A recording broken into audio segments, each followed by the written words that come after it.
My name is Elle, and I'm a transgender woman talking about anti trans legislation. Um, so, after a week where the conversation was a little more lighthearted, talked about makeup. My makeup isn't the best today. We're going to go back into some little bit heavier material for the week, kind of just based on the fact that it's happened this week. I uh, don't feel that great. Just physically, I'm a little bit sick. So that if my voice sounds a little more masculine or raspy, you'll know why. But I'm a little bit under the weather. But I wanted to make sure to record today's episode for you. But also, I don't feel super good because of, kind of what's been going on and what's been happening in terms of legislation in the United States. There's a speech recently by Donald Trump where he sneered about so called gender affirming care, and that got picked up by a lot of different like reporters and pundits and the whole nine yards. I saw Jordan Peterson, who is, a pretty influential conservative thinker, conservative voice, retweet it. That material, criticizing essentially the the very existence of trans people. Um, And, that felt really alarming to me and to a lot of other people. I believe that there were more than 300 proposed laws created in 2022. And my understanding is that we're on, a similar pace for the creation of new laws. There are ones that ban medical care on different levels. There was a law in Arkansas that allows insurers to deny claims related to gender affirming care, allowing or mandating that specifically trans girls not be allowed to compete in girls sports, and so on. One of the ones that picked up a lot of traction was a law or a proposed law in Missouri that would ban, was it Oklahoma? I'm not really sure. Are they the same state? Um, uh, but essentially banning medical care, gender affirming medical care for anyone under 26. So now we're banning our care, even for adults. You can serve in the military, you can die for your country, but can't get estrogen. So yeah. So my reactions to this are troubling. Maybe you're this similar as me. Maybe you're someone who just brushes it away. I'm someone who has gone through some hard stuff because of her gender. I had to leave my career, and I'm taking out a bunch of student loan debt to go back to school to get retrained, to essentially start a new career at 40 years old. So, it's a little bit triggering to me. In fact, during the last couple of weeks, there were times where I felt overwhelmed. I felt fear, terror about what could be to come. Maybe I've watched like one too many, like post apocalyptic movies. Maybe I, shouldn't be watching The Last of Us or any of the others that paint this dystopian future, because it feels like, when laws like these are proposed, even when they aren't passed, and I'll talk more about that in a moment, it feels like, are we living into the future? Are we, is this is our dystopia being created right now? It's really it's scary, not knowing what the future is going to look like and how safe it'll be. And in a lot of ways, it feels like we've come so far from where it was for trans people, like say when I was a preteen or teenager. Um, but at the same time, it feels very fragile. It feels like it could roll back, and I don't know if it could, and I don't know if I don't know how it will go. But maybe that's where the fear comes from. In the therapy world, we talk about how if someone is asking, "What if," that generally that tells you that there's fear going on underneath. What if is a fear question. What if this? What if that? What if this? What if this other thing happens? What if it goes down this way? What if it goes down that way? What if is a fear question. And for me, maybe you're the same. A lot of us are asking, what if? What happens if, um, like impersonation laws are passed again, where trans people can be arrested and prosecuted merely for being out on the street? What if our existence is categorized as like adult material, like is happening in some states as it relates to, drag shows? What if us just living our lives is considered a crime?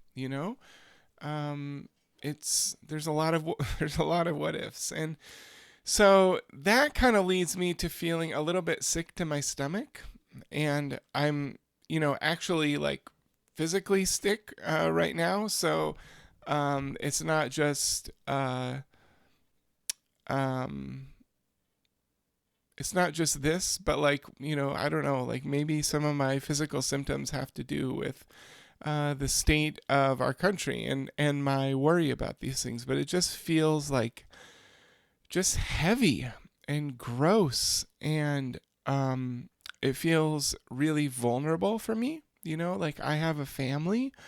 I have to admit that I've thought about what would happen. Like, am I gonna have to flee? Are we gonna have to like run away? And are we going to have to become refugees? Where would we even go? We live in California, which feels like incredibly safe, relatively speaking, and is like, almost like the trans promised land in some ways. I mean, I know that there's other states that are inclusive contexts, but California feels like it's one of the better places. And we're in Southern California. We're in the greater metropolitan area of LA. We're about 40 miles to the east of the city. So we're not in LA County or anything. I don't tell people I live in LA, but like we're a stone's throw, and millions and millions of people live all around me. So there's lots of other trans people. There's lots of resources. It feels like a place that will continue to be safe. But yet, when I see these laws proposed, when I hear people talking about them, when I see news reports, it really does kind of sit in my gut. And, for me, that kind of leads me to feel kind of lonely, honestly, a little bit isolated, a little bit like, here I am. I mean, me and my people, me and my little small tribe of people, here we are. We're facing the world. It leads me to feel actually some shame, and I kind of feel like it's the culture's shame. It's not my shame, but it's like, I feel isolated because I feel the scorn at times of the culture. And when I hear these laws were passed, and I hear, or when I hear these laws proposed, and when I hear politicians speaking ignorantly, and when I hear pundits stirring people up, I feel alone. And I'm tempted to take on some of that shame, and uh, and so I think it's important for me to to remind myself and to remind, you all or whoever that, like, that's not my shame. It's their shame. But yet it shows up that way. It feels like shame a little bit. So that's some of how I react. I don't know if you're similar at all, but if you are, maybe you'll feel a little bit less alone in the world. So I want to talk for a moment about how I'm coping with some of this legislation. Um, One of the things that I think is an important reminder, which is kind of, taking a step back. And I've heard like conservative trans people, and if you're one of those, bless you. Um, to me, it's really hard to understand uh, how that works, um, because I feel like uh, existing as trans in the world is pushing back on um, boundaries and standards and ways that culture has tried to conserve power hierarchies forever. So regardless, this way of coping mechanism that I still haven't said sometimes could feel like gaslighting, especially if it's said from someone who's trying to minimize our anxiety about the time of life that we're in, and what we've been seeing and what we've been going through, what we've been feeling, the feelings that I just described. But I do feel like if we take it on ourselves and we accept it ourselves and we see it ourselves, I think it can be helpful. So don't hear this as a prescription from Elle to you, but I have found this helpful. And that's that it's helpful to remind myself that very few of these proposed laws are actually going to pass. Okay? Um, by and large, these proposals, these, proposed legislations, by and large, many of them are written for political points, right? They're written so that the people who wrote them can go back to their bases and say, see, I did this, that, that crazy legislature didn't accept my proposal, but I was out there fighting for you.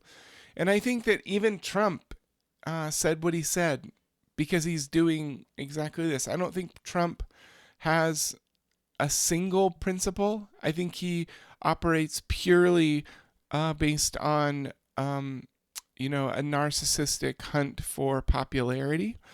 I think he was doing this to try to one up DeSantis, honestly, in the lead up to the 2024 presidential election, which he's already campaigning for. And this is part of that.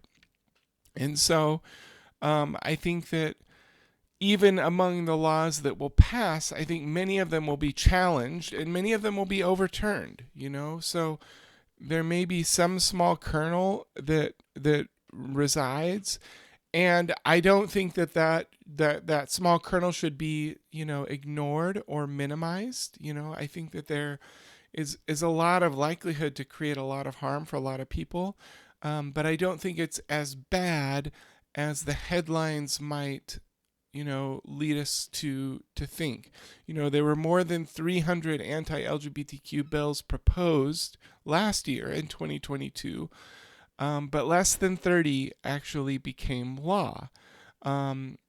And so, you know, I don't know if I can say that I take a lot of encouragement from that, but it does help sort of give me context to sort of remind me of where we're at, and that it may not be as bad as the shrill headlines make it look like, or even as bad as sort of my internal fear, what if, terror, what's going to happen part wants to believe.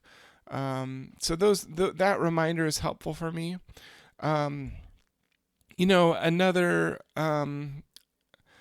Another way that for me is helpful in dealing with, or just coping with the stress, is to try to avoid bathing in it.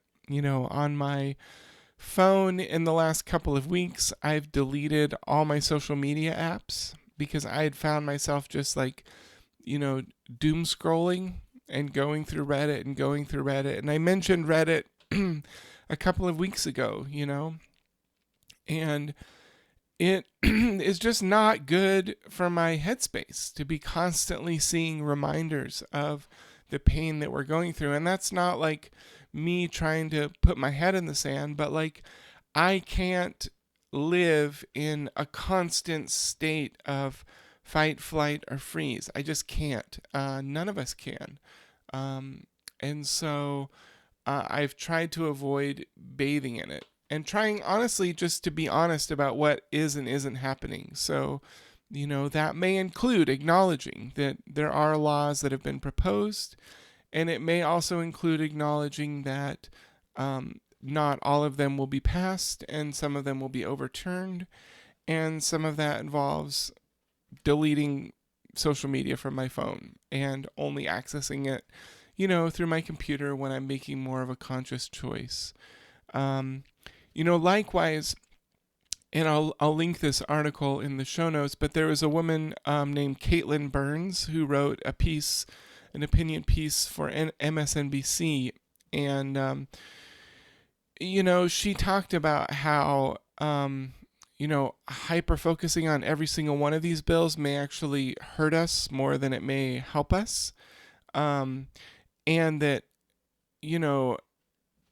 by sort of boosting attention on every single one of the bills that gets proposed, legislators actually succeed in harming us by proposing their hate and by spreading along their hate. And it has a detriment to our mental health. I mean, I just talked about that for myself, where I have this, impending sense of dread that I've been carrying around.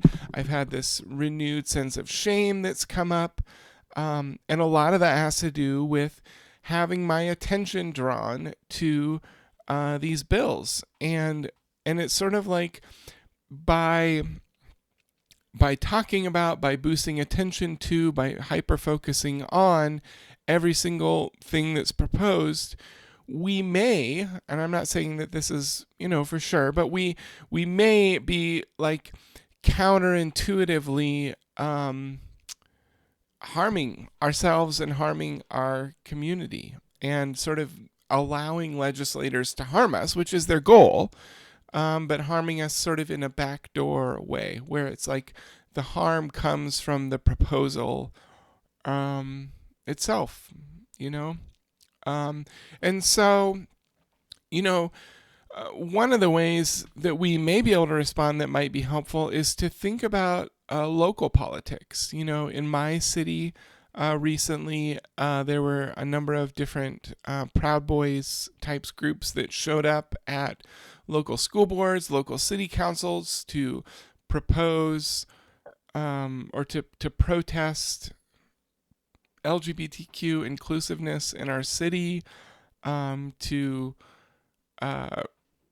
foment about so-called like sexualizing of children by the acknowledgement of LGBTQ identities amongst kids as they self-identify, or to accommodate trans children in the local school district, or whatever.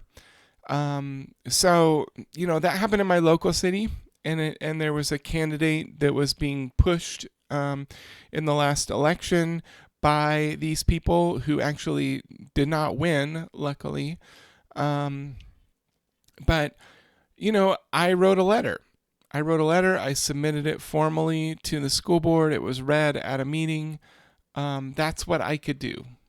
I let them know that, I let the officials know that my family is a queer family, that we want to feel safe in our own city, and just ask them to continue to create laws and policies and procedures and curriculum that are inclusive of everyone, including families like ours and including families that aren't like ours. And that's something that I felt like I could do. And so I did it. I also volunteer with the Trevor Project, which is a great organization that you might consider volunteering for. They have lots of different ways you can give. It's a crisis. Their main thing they do is a crisis line for people who are, I think, like under 23 or something in their young early 20s who are in crisis and who are LGBTQ. And that's a way for that it feels like for me that I can give back.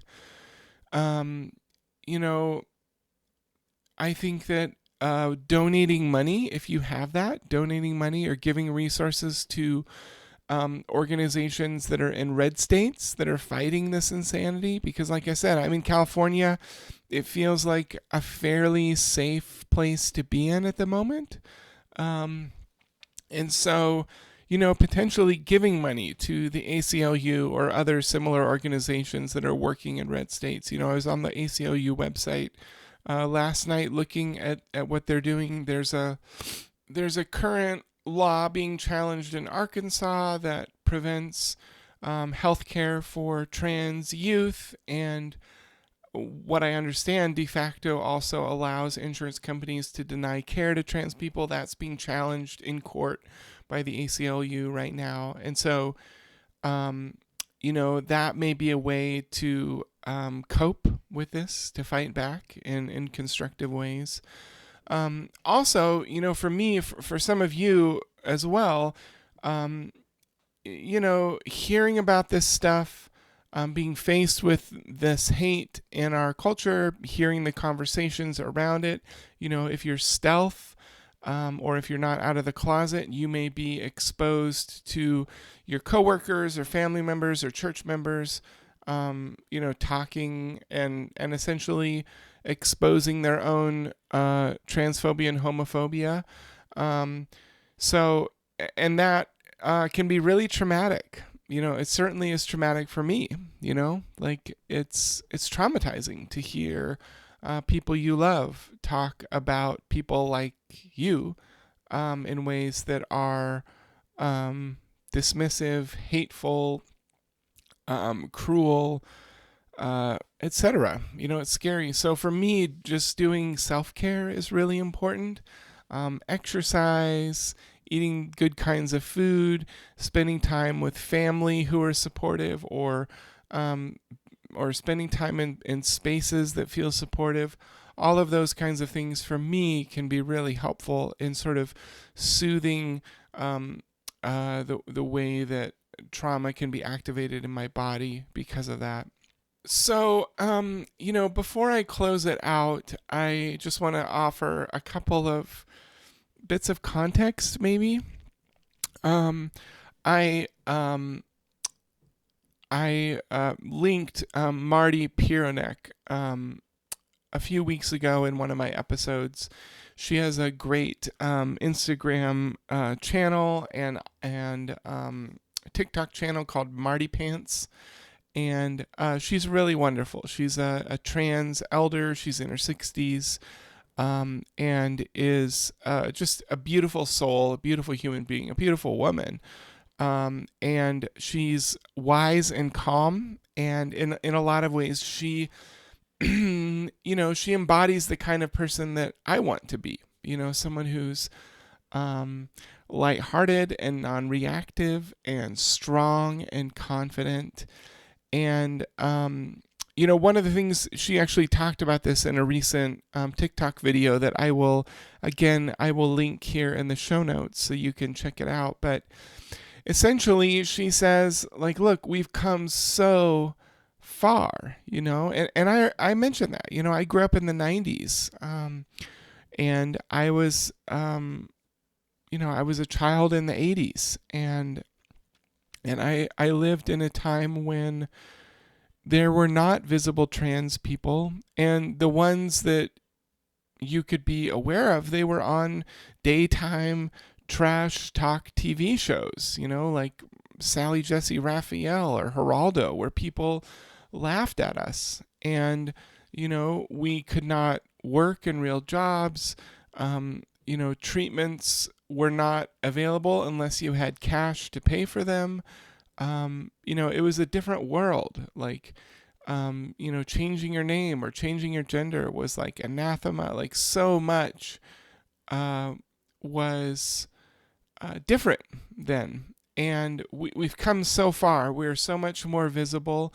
I really don't believe that there's that many more of us. I think we've always been around. I think there's always been trans people, but because of brave people in our pasts, because of brave people putting their lives on the line at times, because of brave trans people dying and giving their lives for this cause, we're able to live lives that we actually want to live, as opposed to the lives that we're relegated to living.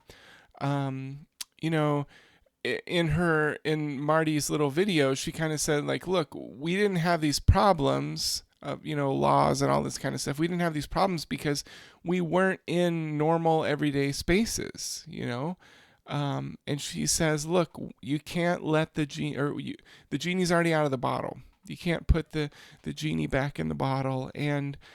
Um and I think, for me, that helps calm some of my fear, because I think she's right. I think that in some ways these hateful bills, these speeches like Donald Trump, it's like he made, it's like the last gasps of transphobia, and the overwhelming majority of people, I think, love and accept and want to understand us and know that we're not threats and know that the bigger problems are in our system, are in the incredible wealth inequalities that we have in this country and in this world. Like the problems are so much are located in so many places elsewhere other than transphobia or in trans people. Transphobia is so missing the point, and it's a distraction in a lot of ways. I think obviously this is our reality, and we're not distractions, but making us the scapegoat, I think, is a distraction. So kind of going along with this, you know, I um, I was talking with my therapist about some of this stuff and kind of talking about, when I have these feelings of anxiety come up, or when I have these feelings of worry, when I feel, that feeling of loneliness or sick to my stomach, or I feel overwhelmed with terror when, the latest law gets proposed. One of the things that I've started doing is to kind of sort of imagine myself like that super worried, anxious self as like a small child part of myself. And I kind of, in my mind's eye, I kind of imagine like scooping her up in my arms and holding her tight and reminding her that we're going to be okay, that we will know what to do when the time comes. Reminding her, who is me, that I can trust myself, that we're going to be okay, that we're going to make it, and that at whatever life happens to throw at us in the future, that we will have what's needed at that time, that we're going to be there for ourselves and for one another, that we have what it takes. And for me, when I do that in my mind's eye, when I scoop her up, I feel strong and I feel ready and I feel brave. And I hope you do too. Thanks so much for listening to the program again. My name is Elle, and I'm a transgender woman talking about some bullshit. Honestly, I had to get some cussing in this episode before it was over. But I've been talking, and I'll be talking again next Monday. Thanks again for reaching out. Just as a reminder, the show is now on YouTube every week, at least for now, going forward. So if you want to watch the video version of this, you can, and I will link that in the show, or if you're watching on YouTube, know that you can listen to this show on podcast version through Spotify, Apple Podcasts, and so on. I will leave the link in the notes for the show. But I really appreciate you listening. I really appreciate your reviews, your comments, your ratings, your thumbs up, all those kind of things. It helps other people find us and find what we're doing here that hopefully will be helpful to them. Hang in there, friends. Be well.